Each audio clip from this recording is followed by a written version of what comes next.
Hoy hemos venido hasta acá, hasta Fe Desarrollo, a saludar a Luis Fernando Mejía, quien fue director de planeación en el segundo periodo de Juan Manuel Santos y quien después asume la dirección de Fe Desarrollo. Fe Desarrollo es un centro de pensamiento que hace... Independiente. Ujú. Bienvenido, Luis Fernando Andas del Meta. Muchas gracias, qué gusto estar con ustedes. Un saludo muy especial a todo el departamento del Meta, de la región, que siempre que la visito salgo muy encantado de todas las potencialidades.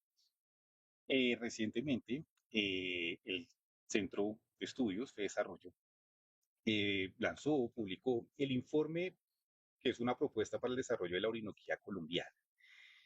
Porque una propuesta y no un plan en este informe. Bueno, yo creo que se puede llamar de las dos cosas. También es un plan específico porque a diferencia de los esfuerzos previos que se habían hecho, esta es una historia en donde primero se trazan unos objetivos de largo plazo, pero también se acompaña de un plan estratégico muy concreto. Entonces yo diría, es una propuesta que le lanzamos al país, luego un estudio que ha tomado más o menos un año, no hecho desde Bogotá, de hecho buena parte del estudio fue hecho justamente en la región de la Orinoquía y de la Altillanura, pero que a diferencia de los anteriores no es solamente una cosa, digamos, de ambiciones, sino también ratifico un plan estratégico muy preciso, con temas, con ideas que creo que pueden dar por fin ese salto a lo que siempre se ha hablado, justamente esa potencialidad enorme que tiene la Orinoquía como despensa de alimentos. En una síntesis, ¿cuál es ese mensaje de esa propuesta y ese plan a la Orinoquía y qué miraron ahí, qué observaron a grandes rasgos?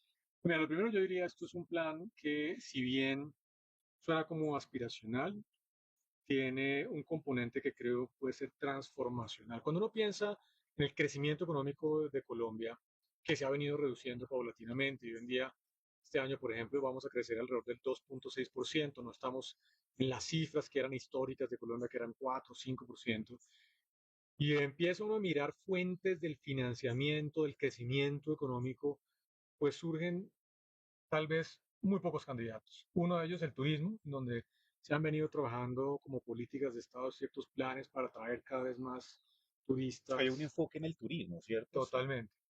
Pero adicionalmente, diría yo, y es el otro punto de fondo que es el que desarrollamos en este trabajo, el que tiene que ver con la agricultura. Siempre se ha dicho, Colombia tiene una enorme potencialidad no desarrollada que podría ser una fuente de empleo, de crecimiento económico, no solamente nacional, sino regional, y que podría ser realmente un elemento, una apuesta de país muy importante para lo que se requiere.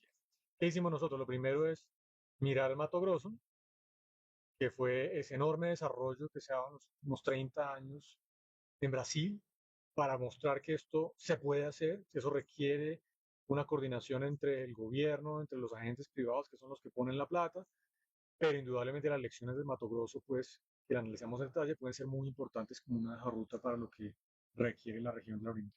Pero ¿qué entienden por potencial? Hay algo que se menciona mucho, como lo que es la palabra potencial, y por qué se ve en la Orinoquía ese potencial, ya hablas en un contexto de agricultura, también de turismo.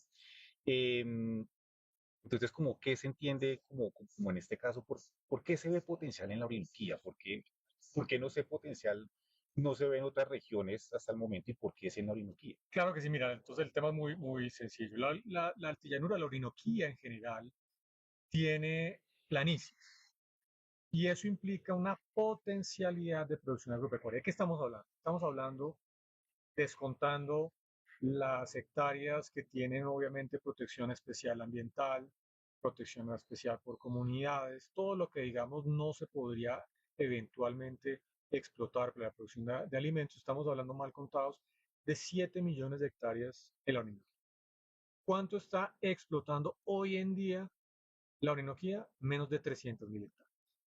Entonces, cuando dice hoy en día se producen cerca de 300.000 hectáreas en alimentos y agroinsumos y hay un potencial de 7 millones, estamos diciendo, ahí es justamente por eso estamos hablando de esa prospectividad tan importante. Y ahí creo yo por eso, a diferencia de cualquier otra región del país, en donde por supuesto también hay que hacer planes estratégicos para mejorar la producción de alimentos, no creo que haya ninguna otra región del país que tenga esa diferencia entre potencialidad y producción efectiva. Y que aún falta por desarrollarse o explotarse de alguna manera eh, eficiente, Tal cual. Esta visión, ¿por qué se construye? Porque esta visión siempre la proponen personas del centro y no tiene como la misma, por decirlo así, cuando uno ya observa la región, siempre encuentra como una visión que se ha hecho desde el centro, que observan en el talento humano y en el capital humano de la región, que hace falta y cómo construir una visión en conjunto con historiadores de allá, de pronto con personas que han tenido algunas iniciativas, cómo llegarlas a conocer, pero qué hace falta en el talento humano y qué observan en el capital humano también de la región. Que hay algo que se menciona sobre el tema de la formación, la educación, lo que está haciendo. Sí, tal vez, a ver, primero yo quisiera aclarar un punto. Sí, claro, esto es un estudio desde ese desarrollo, pero eso no quiere decir que sea hecho desde la visión centralista del país tradicional, no. De hecho, con mi experiencia como director de Planeación Nacional, tuve la fortuna de visitar muchísimas veces a toda la región de la Orinoquía, la Tilla, de los diferentes departamentos que hacen parte de la Orinoquía. Y ahí en el diálogo con las autoridades locales, con los gobernadores, los alcaldes, siempre se ha puesto sobre la mesa justamente eso. ¿Qué le falta al país y en particular a la región de la Orinoquía para pasar de la visión prospectiva a la acción? Y eso generó en su momento, por ejemplo, el desarrollo de lo que se conoció como la ley de CIDIS, las zonas, digamos, de desarrollo específico justamente para tratar de potencializar eso. Eso al final no cuajó, entre otras cosas, porque los requisitos eran bastante estrictos, tenían que tener una serie de pasos burocráticos que al final no resolvieron el problema de fondo.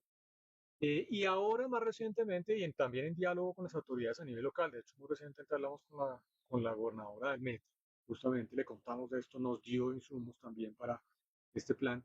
Hemos venido construyendo sobre el conocimiento local y sobre lo que han sido las estrategias previas para el desarrollo de la llanura, es decir, buscar qué ha sido lo positivo, qué se puede retomar para lograr por fin concretar esos planes estratégicos, por un lado, y por otro lado también aportar una hoja de ruta que ratifico, no es una hoja de ruta centralista, sino es una hoja de ruta que aborda las necesidades de la región. Y que está abierta al diálogo. Si las Totalmente, personas de allá pueden pues, totalmente. generar opinión, pueden generar sus posturas y también pueden hacer su contribución y en eso está abierto. Completamente, por supuesto. Y de hecho vamos Escuchar. a arrancar muy pronto una nueva gira, porque ya hicimos una primera preliminar en la Orinoquía, donde vamos a contarles lo que es este plan estratégico y seguramente vamos a recibir una gran cantidad de comentarios muy interesantes, constructivos. Ahora bien, capital humano es un tema muy de fondo, porque cuando uno examina, por supuesto, hay una deficiencia grande, no solamente en la pertinencia de la formación que están recibiendo las personas que están habitando la Orinoquía, sino también en la cobertura. Hay, digamos, deficiencia de cobertura. Entonces, este plan trae específicamente unas ideas de costos que no son realmente algo que uno piense que están por fuera de las capacidades nacionales y locales, de formación de profesionales en habilidades requeridas para el desarrollo de la artillería. Eso requiere no solamente agrónomos, también requiere procesos, digamos, de innovación tecnológica, adopción de tecnologías del exterior, semillas certificadas, procesos también relacionados con infraestructuras. Es decir, hay una amplia gama de cosas que este plan aterriza en habilidades que se van a requerir formar durante los próximos 20 años. ¿Ven algún tipo de, por decirlo así, como resistencia, contrariedad, un debate en contra? Veo en el informe que mencionan el aspecto jurídico. Hay impedimentos, la ley, por lo menos esta ley de CIDRES, hay otra ley de reservas campesinas, hay otras leyes forestales, el tema de los baldíos, si estoy bien. Esto, ¿por qué hay que resolverlo y por qué va a haber un tipo de reforma o necesariamente con algún tipo de gobierno? Si no es por el tema de reforma, habrá algún tipo de hacer gobernanza o necesariamente hay que pasar por un tema de reforma, hay que reformar estas leyes, el tema también de las víctimas. ¿Cómo vieron esto y lo ven como una complicación, una oportunidad o que hay que reformar o resolver ahí? Bueno, tal vez primero hablar un poquito de las cifras y luego paso a contestar tu pregunta. Entonces, hablábamos de 7 millones de hectáreas potenciales. Hoy en día estamos alrededor de los 240.000 hectáreas, menos de 300.000 hectáreas de producción. Lo que este plan plantea a la vuelta de 20 años no es desarrollar las 7 millones de hectáreas, que esas 7 millones, ratifico, están, digamos, sustrayendo del total de hectáreas lo que tiene que ver con temas de comunidades, de reservas forestales, de reservas justamente de activos estratégicos ambientales, es decir, está por fuera de esos temas que son muy de fondo. La extensión del altiplano es mucho más grande, son alrededor de 28 millones de hectáreas. Estamos hablando de 7 potenciales una vez uno descuenta todas las restricciones del ordenamiento jurídico, ambiental y social. Ahora bien, nosotros no planteamos en 20 años desarrollar pues prácticamente esas 7 millones. Lo que estamos diciendo es, mire, si el país logra pasar de 300.000 hectáreas a 2 millones en un periodo de 20 años, ya haríamos un avance fundamental. Ahora bien, restricción la más importante, este documento tiene diferentes componentes, ya hablamos de uno, capital humano. También tiene el tema, por supuesto, de despliegue de infraestructura, tiene el componente de desarrollo y apropiación tecnológica. Pero el primero, sin el cual ninguno de las demás estrategias puede funcionar, es el tema de la seguridad jurídica. ¿Cuál es el tema de fondo? Colombia tiene una ley de tierras desde hace mucho tiempo que ha limitado la producción agropecuaria de alta escala. Incluso tiene unas UAF, que son las unidades agropecuarias Unidades agrícolas agrícolas familiares. familiares, que si bien son más grandes para la llanura, realmente no son acordes con la realidad de la producción de alta escala que se requiere. Y no estamos hablando únicamente de grandes agricultores. De hecho, a veces la gente se confunde y escucha alta escala. Por supuesto, los pequeños también pueden producir ahí de forma asociativa, pero la alta escala es fundamental. Entonces, el tema jurídico hay que resolverlo y nuestra propuesta, y esta es lo más importante que proponemos en este documento, es una ley especial para el altiplano. Es decir, si no hay una reforma legal que permita que haya un aprovechamiento de alta escala para los grandes, medianos y los pequeños agricultores con asociatividad, va a ser imposible detonar la inversión privada requerida para poder aprovechar esas 2 millones de hectáreas. Entonces, primer punto ratifico es una ley especial para la altillanura, que trae, entre otras propuestas, una cosa bien interesante y es el Estado es propietario justamente de los baldíos. Bueno, ¿por qué no pensar en un modelo en donde el Estado pueda arrendar en el largo plazo esas tierras con precios de mercado a privados para la explotación que deberían pagar un canon de arrendamiento? Es decir, en este caso ni siquiera estamos pensando que la propiedad de la tierra sea lo esencial. Lo fundamental es simplemente que haya una garantía, una seguridad jurídica de que las inversiones que hace un privado, tierras que no tienen ningún lío jurídico, por supuesto, pueden, digamos, apropiarse de ellas en la medida en que pase el tiempo. Entonces, ley de Atillanura especial, fundamental, ley de la Orinoquía, si se quiere, para la región, pero va a ser muy importante porque sin eso, sin seguridad jurídica, nadie va a invertir en el largo plazo para desarrollar eso. Y también que resuelva el tema si hay víctimas, si ha habido temas de conflicto de seguridad, puesto que también pueda resolver y pueda dar una garantía, ¿cierto? Más Totalmente, o menos como el tal cual, diálogo democrático que y tal cual. al tema de política pública que de la visión de desarrollo se necesita. Cuando piensa en infraestructura inadecuada, tanto en lo fluvial y terrestre, principalmente las vías y mejorar el transporte, es por la orientación y la necesidad de los intercambios con la región andina. Se necesita un tren que conecte el interior de la región. Se ha hablado mucho de tren, se habla de un aeropuerto internacional.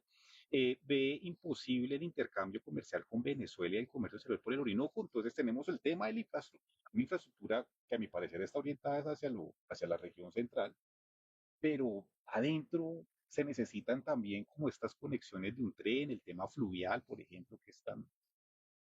Sí, yo creo que ahí hay dos temas gruesos en el tema de infraestructura, el tema de infraestructura vial y obviamente infraestructura fluvial. Justamente, esa gran cantidad de ríos que tiene la región son propicias para el transporte de la carga relacionada con la producción agropecuaria que todavía no se ha explotado de forma importante en nuestro país. Entonces, el énfasis del documento va en las dos direcciones. De hecho, se hace un mapeo completo de las potencialidades que se pueden obtener en el corto, mediano y largo plazo del desarrollo agropecuario y con base en eso se plantea un plan estratégico de desarrollo de infraestructura tanto en carretera como infraestructura fluvial. Ahora bien, esto es importante.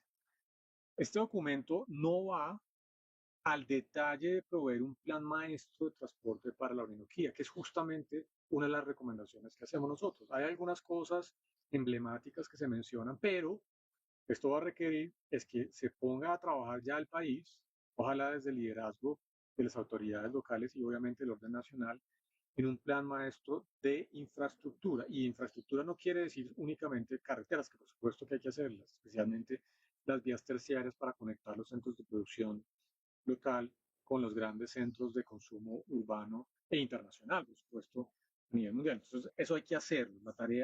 Primera tarea es una ley especial para la altillanura, para la Orinoquía.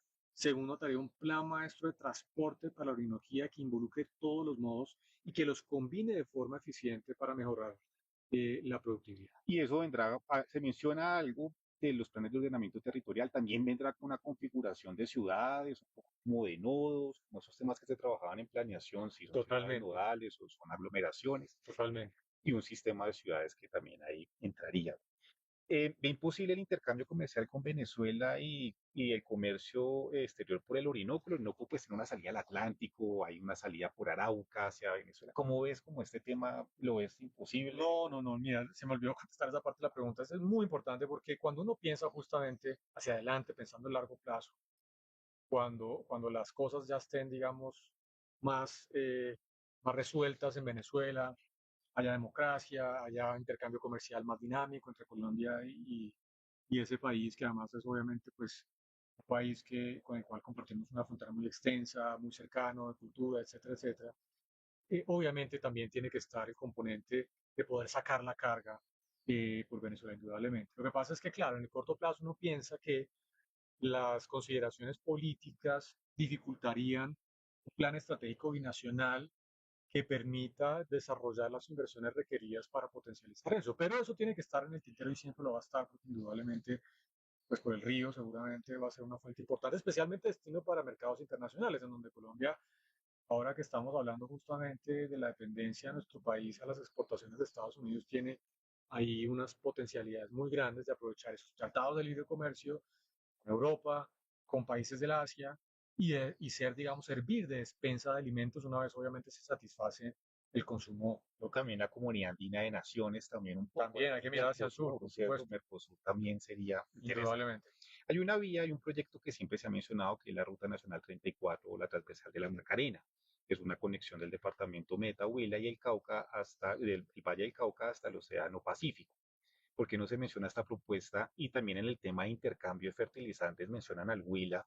¿Será que por esta vía habría que desarrollar esta vía o mejor dejar la conservación, sigamos con el corredor vial Bogotá-Villavicencio, o sería bueno desarrollar esta vía por el sur del país o un tema ferroviario? Sí, mira, yo creo que eso lo discutimos, pero no nos lanzamos al agua todavía con la propuesta concreta porque, ratifico, yo creo que eso requiere una visión estratégica, un plan maestro de transporte intermodal. Entonces, lo que viene ahora en tareas es primero tener un proyecto de ley que permita resolver los temas de la seguridad jurídica, respetando obviamente los temas ambientales y sociales, que son muy importantes, por un lado, y por otro lado, empezar a trabajar, no necesariamente nosotros, lo puede hacer incluso la misma región, con la experticia que hay a nivel local, en un plan maestro de transporte. ¿Y ese plan maestro de transporte qué va a hacer?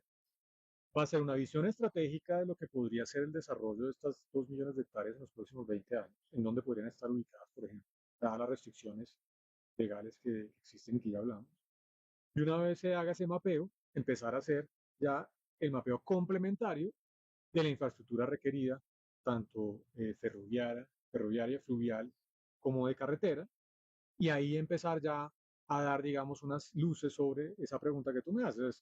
Bueno, esa carretera de la Macarena podría ser interesante. Bueno, eso no lo podemos contestar ahora nosotros, eso va a tener que partir de un análisis de factibilidad, de costo-beneficio, que es muy importante, pero que se tiene que hacer después del plan maestro de transporte. También lo que tiene que ver la vocación agraria, en cuanto a si son cultivos permanentes, cultivos transitorios, si la apuesta es por más aceite o si es por más ganadería, eso también dependerá de otro plano o una estructuración. Sí, ahora hay un tema interesante que también surgió de nuestro diálogo con los productores a nivel local. Yo te cuento una anécdota que me pasó cuando estuve como director de Planeación Nacional.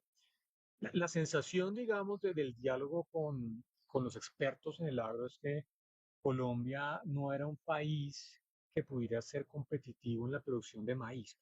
Eso es una cosa que a mí siempre me dijeron cuando yo estaba allá en el gobierno hace ya unos 12 años. Me dijeron, Hay que importarlo, es como la balanza, que sí, va a haber una balanza. no somos competitivos y hay que importarlo entonces especialmente de Estados Unidos, también aparte de Brasil, y punto. Y bueno, y oh sorpresa, 12 años después, me encuentro yo justo en este análisis que hicimos con el equipo de investigadores de este desarrollo, que ya en la altillanura de la Orinoquía hay producción de maíz que cuando uno mira la rentabilidad y la productividad por hectárea, puede competirle sin problema a Brasil y a Estados Unidos. Entonces, lección muy importante para esto es, claro, hay unas vocaciones del suelo para ciertos cultivos, pero eso se puede mejorar sustancialmente y complementar con procesos de innovación tecnológica, es decir, la acidez del suelo, qué tipo de semillas se requieren, cómo es el riego que se requiere. Esos componentes relacionados con la producción pueden ser mejorados de forma tan sustancial que tierras que uno pensaba que no iban a ser competitivas para la producción de maíz pueden llegarlo. Entonces, ese plan hay que hacerlo, pero siempre pensando que uno de los elementos más importantes para determinar la viabilidad de un cultivo sigue siendo la innovación tecnológica. Y en eso Colombia todavía está en el siglo pasado, es decir, todavía tenemos algunas iniciativas muy pequeñas, está el CIAT, por ejemplo, en fin, hay una gran cantidad, incluso en la Orinoquía también, entidades que están pensando en esto, pero tenemos que con mayor profundidad abordar los componentes de la tecnología, el tipo de semillas, el tipo de abonos, el tipo de riego que requiere nuestro país para poder dar el salto en Y productividad. la fertilidad de los suelos, que Totalmente. es uno de los principales retos de hacer más productiva la región. En propuestas de protección y cuidado ambiental. Hay un corredor biológico, Macarena, Sumapaz, Guaviare. En eso también se dependerá de un plan o algo adicional, un estudio adicional. ¿Cómo observas como ese cuidado ambiental y cuál debe ser como esos límites de frontera agraria, el diálogo con las comunidades cuando sabemos que ellos se van expandiendo con otro proceso de apropiación de la tierra?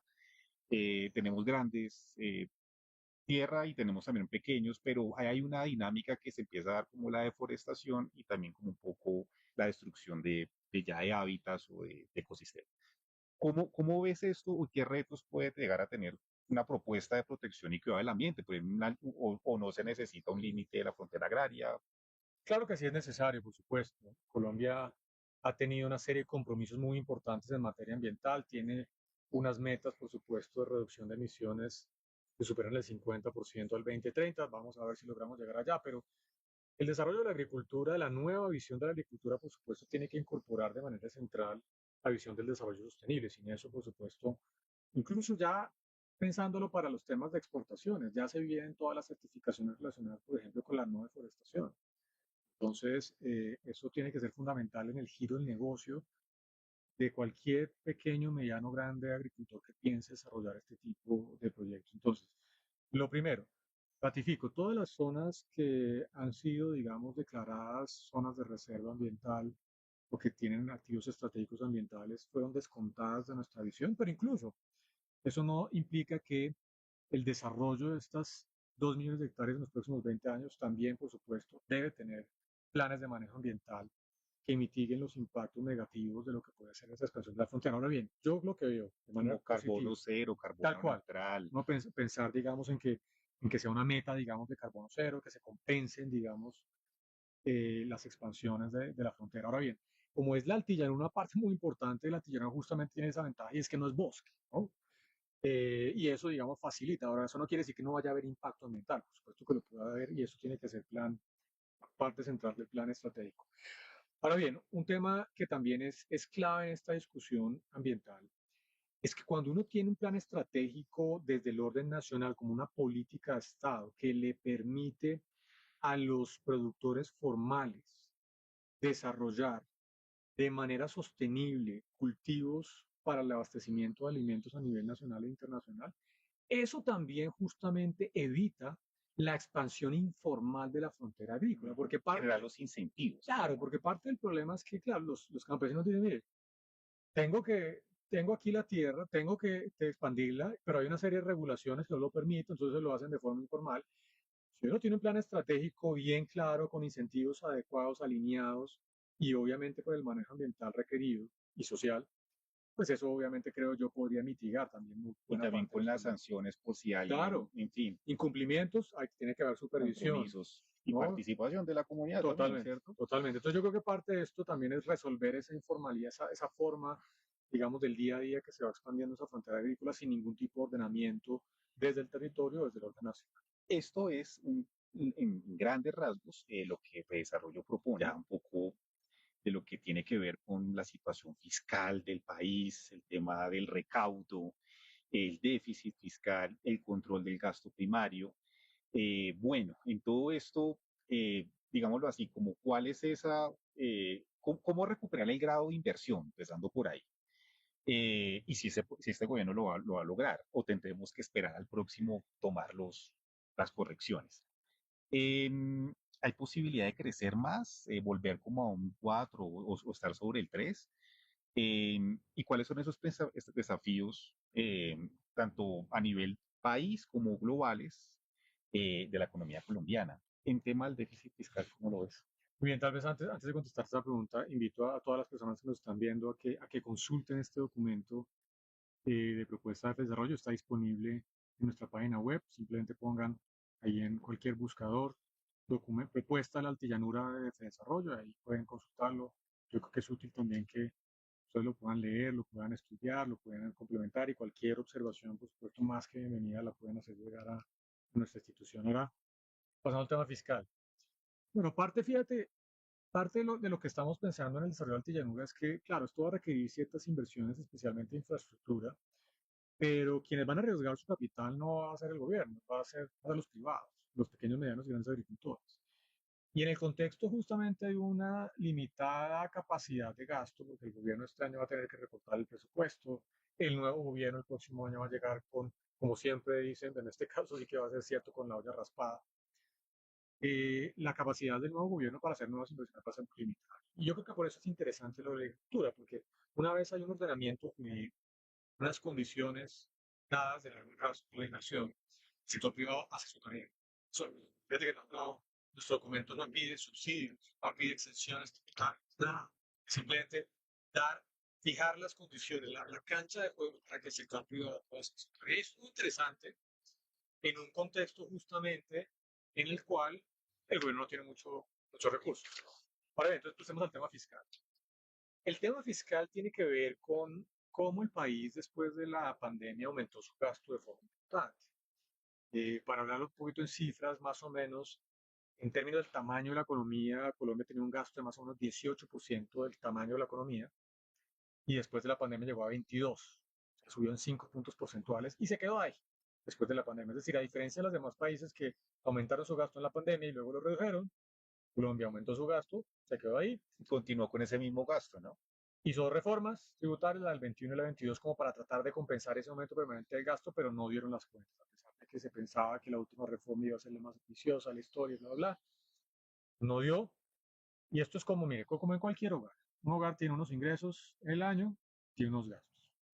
Si yo aumento los gastos, pues en algún momento tengo que aumentar los ingresos porque si no, pues la cosa no es sostenible. Entonces, ¿qué hay que hacer en este momento? Como en cualquier hogar, si yo veo durante 5 años un endeudamiento muy grande, que es lo que ha venido pasando, cada vez el déficit, la diferencia entre el gasto y los ingresos es más grande y la deuda ha venido subiendo, pues no queda otra sino apretarse el cinturón.